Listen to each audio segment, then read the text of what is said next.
Është koha për intervistën në studio e ne të ftuar kemi kandidatin e nismës për Kosovën për kryetar të Drenasit, Isa Xhemajlaj. Mirë se vini, zotri Xhemajlaj. Mirë se u gjeta. Nisma për Kosovën ka vendosur që ju të garoni për kryetar të Drenasit. Si e pritët ju këtë vendim? Fillimisht përshëndetje për juve, përshëndetje për gjithë teleshikuesit. Ne nuk kemi pritur që do të mbahen zgjedhjet tani. Këto zgjedhje erdhen si janë zgjedhjet e jashtëzakonshme, nuk erdhen për fojnë tonë, por erdhen për fojnë e dikujt tjetër. Megjithatë, me qenë se kryetari Demoko ka dhënë dorëheqje, atëherë gjithsesi Drenosi do të shkojë në zgjedhjet e jashtëzakonshme. Nuk kam prit vetëm këtë vendim. Po ka një vit që kam fillu një kontakt me bashkëqytetarët e mi, me bashkëfshatarët e mi, me bashkëluftëtarët, me gjitha kategoritë me qytetarëve të komunës së Drenosit. Vendimi erdhi si rezultat i gjithë këtyne veprimtarive që i kam bën, gjithë këtyne kontakteve në tere, erdhin nga nisma për Kosovën, gjithsesi e kam mirëprit të pos parasysh opinionin që është krijuar në Drenat. E ju do të pyesni pastaj se cili opinion. Ata që kanë qenë, nëse kanë përcjell fushatët paraprake, njerëzve atje ju është premtuar se do të kenë punë. Aty në njerëzve ju është premtuar se do të ketë zhvillim ekonomik. Aty në njerëzve ju ka premtuar se do të kenë ujësia, do të kenë kanalizim. Edhe gjitha këto, mendoj që nuk janë realizuar nga partia në pushtet, dhe këto më kanë bërë të ndihem mirë dhe ta pres mirë edhe vendimin për të kandiduar për kryetar të komunës së Drenosit. Pse konsideroni se ju duhet të jeni kryetari i Drenasit? Mendoj që ka shumë arsye pse unë duhet jem. Po përpiqem që në këtë emisionin e ju shkurtimisht t'i preku disa nga arsyet.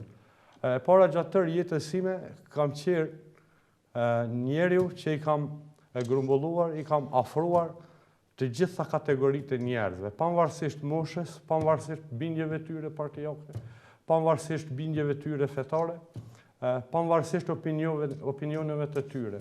Në Kosovë, veçanërisht në Drenas, pas lufte kemi pasur divergjencat mëdha të partive politike, të shtresave të ndryshme të njerëzve, kemi pas dallim mes partive që ata i kanë taku.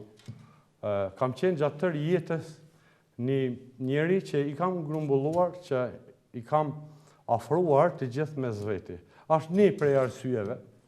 Arsyeja kryesore është se unë kam lindur në Drenas, tërë veprimtarinë time e kam bërë në Drenas, dhe që është kryesorja pse unë jam më i pranueshëm sepse po bëhen ndikun 18 vjet që Drenosi nuk e ka një kryetar komune që jeton në Drenas.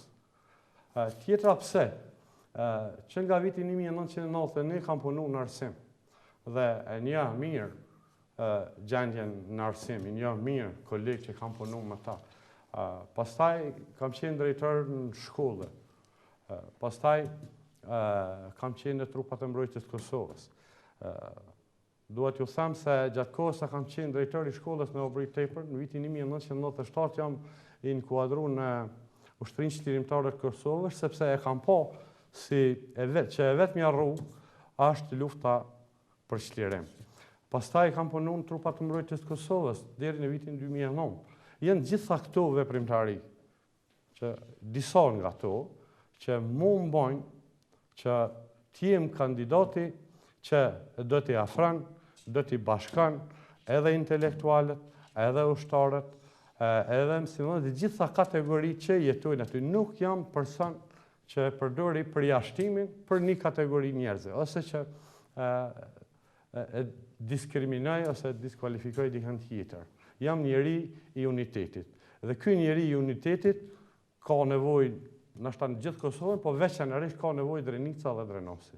Po elektorati i Drenasit si ka pritur kandidaturën tuaj për kryetar të kësaj komune? Elektorati i Drenosit e ka pritur jashtëzakonisht mirë, të pas parasysh të kaluarën time dhe vizionin për të ardhmen, sepse këtu ndohet koha e kaluara e secilit person.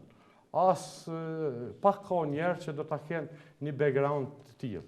Pak ka njerë në Drenas që do ta kenë një afinitet tillë që t'i bëj bashkë gjithë. Gjithashtu, me gjithë ato kategoritë që kam biseduar, sigurisht që kemi ndërtu edhe një lloj vizioni se si do ta zhvillojmë Drenosin, se çfarë mosa duhet ndërmarrën për zhvillimin e Drenosit, se çka është bërë keq dhe çka është bërë mirë, se çka duhet përmirësuar, për çka duhet turuar se është punu mirë, sepse na po jetojmë në një periudhë ku nganjëherë gjanat shihen vetëm zi.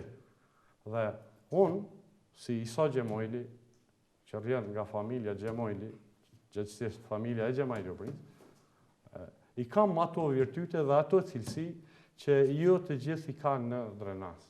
Nuk jam përjashtues, jam ofrues i gjitha mendimeve, kam kurajën të ndëgjoj edhe opinionet, edhe ato që më përshtaten dhe ato që nuk më përshtaten. Për herë të parë, Drenosi e ka mundësinë që ta ketë një kryetar që nuk do të jetë kryetari i partisë. Për herë të parë, Drenosi do ta ketë mundësinë që vendimet mos vinë nga Prishtina, por gjitha vendimet do të mirën në Drenas nga qytetarët e Drenosit.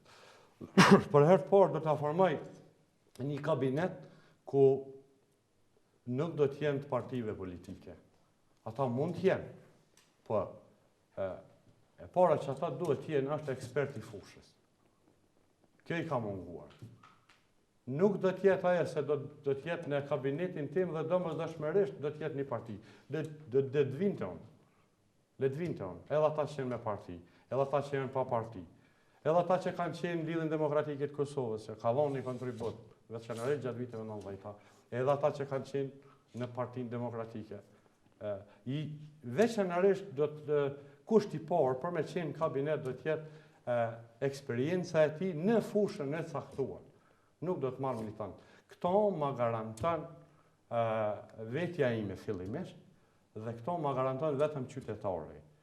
Po e përsëris, nuk do të ketë askush ndikim në qeverisje në Drenas përveç qytetarit të Drenosit. Jemi mësuar tashmë se gjitha vendimet, qoftë për kabinet, qoftë edhe për një punë tepër të lehtë që do të ishte për kryetarin, vendimet të vinë nga Prishtina. Tani do të formojmë një qeverisje komunale që do të vjen pikërisht nga qytetari i Drenosit. Po i përmendni vendimet që po thoni kanë ardhur nga Prishtina. Si e keni parë në këtë që po flasim, si e keni parë ju punën e ish-kryetarit Nexhat Demakut gjatë këtij mandati qeverisës?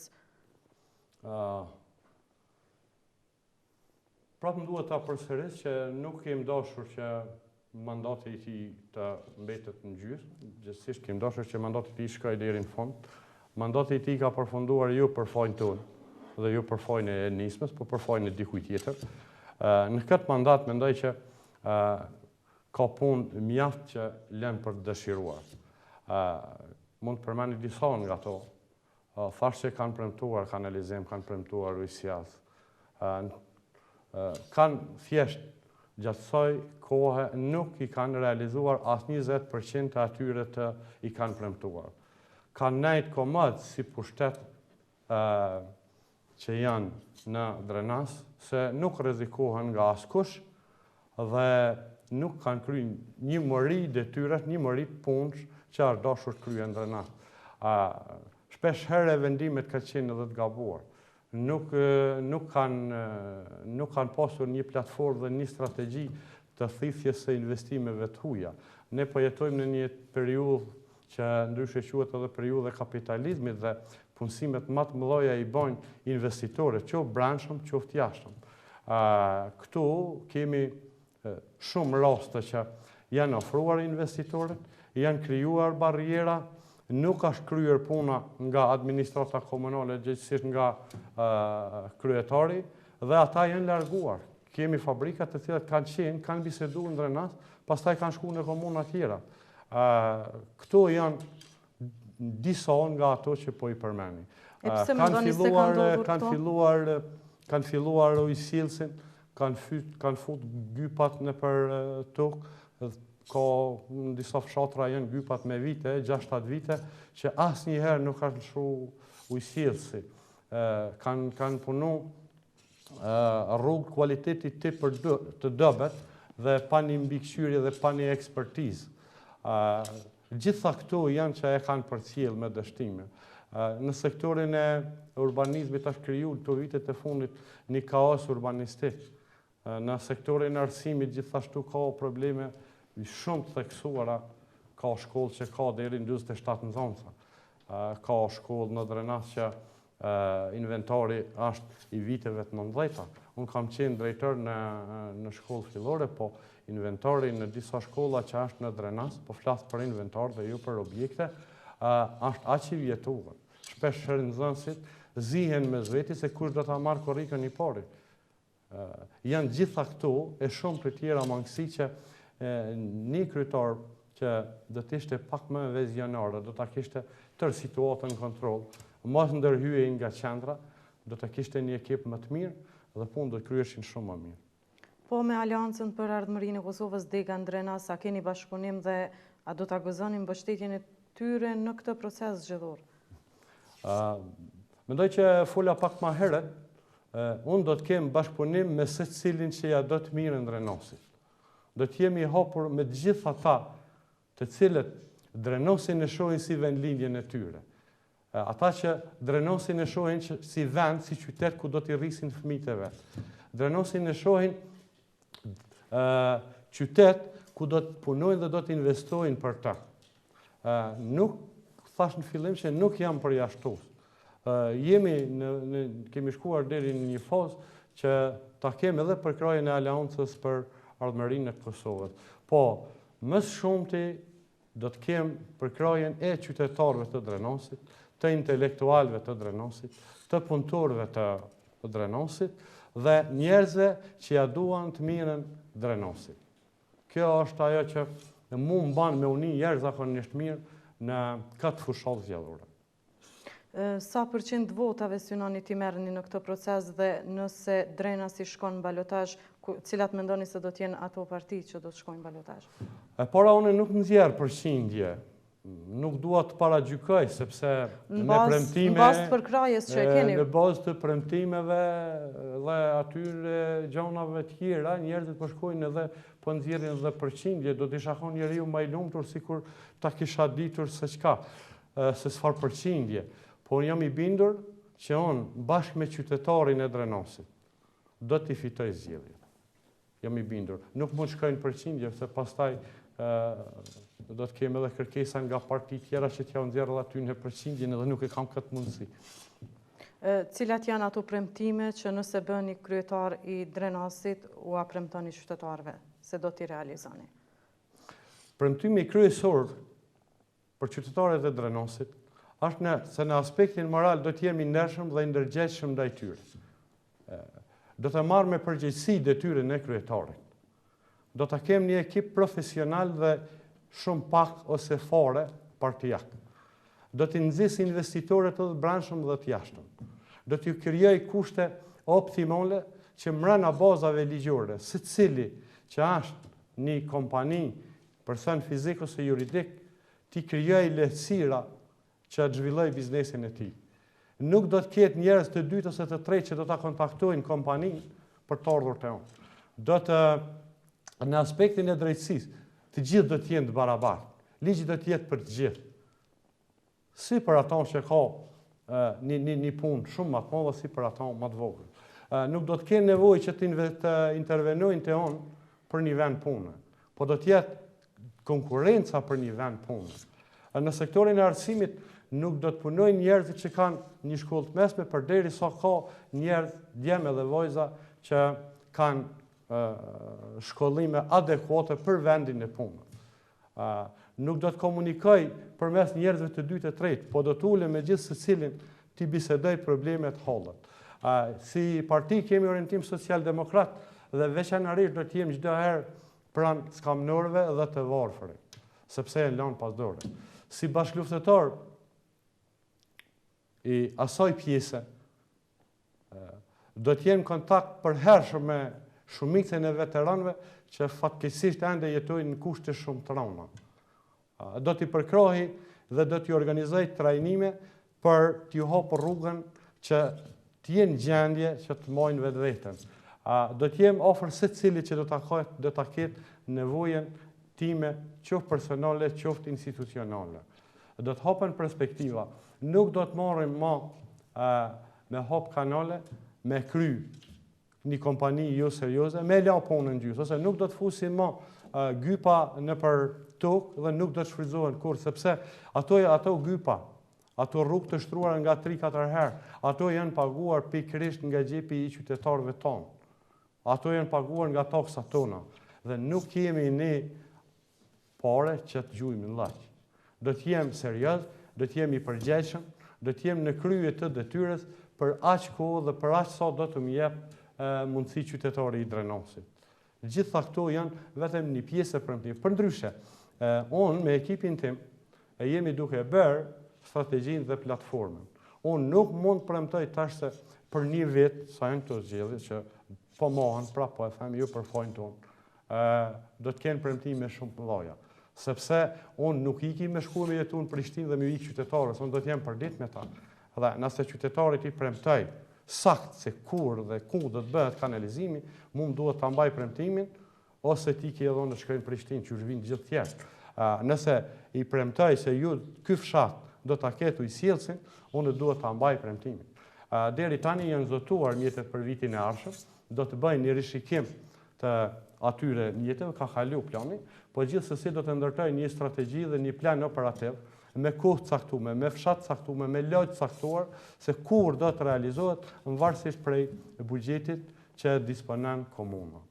Gjithsesi janë të mirëpritur të gjithë ata që deri tani kanë hezituar të investojnë në Drenicë për arsye të ndryshme. Që nga ardha ime si kryetar i komunës, letë të vinë lirisht në të shprehin dëshirën e tyre, nuk ka nevojë të vinë 3 herë, 4 herë. Edhe nuk ka nevojë të presin ditën e punës, nëse vinë për të investuar, edhe të shtunën jam Drenas, edhe dilën jam Drenas, edhe në ora 4 jam Drenas, po edhe në ora 23 prap jam Drenas. Dhe gjithë ata që ja dojnë të mirë, të gjithë ata që do të investojnë në Drenas, unë do të jem në dispozicionin tyre, edhe nëse punëtor tjerë jenë jashtë orarit punës. Unë do të mirë me dokumentacionin e tyre, vetëm që nga një fazë që jemi një regjian, një komunë bukur shumë e varfër, ta ngrisim standardin e qytetarit. Zotëri Gjemajla, ne të falenderojmë për intervistën. Ishte kënaqësi. Faleminderit edhe për juve. E ne shikues të nderuar, shkëputemi për pak qaste me një blog të shkurtër marketingu e më pas se rikthehemi në studio me pjesën e dytë të emisionit.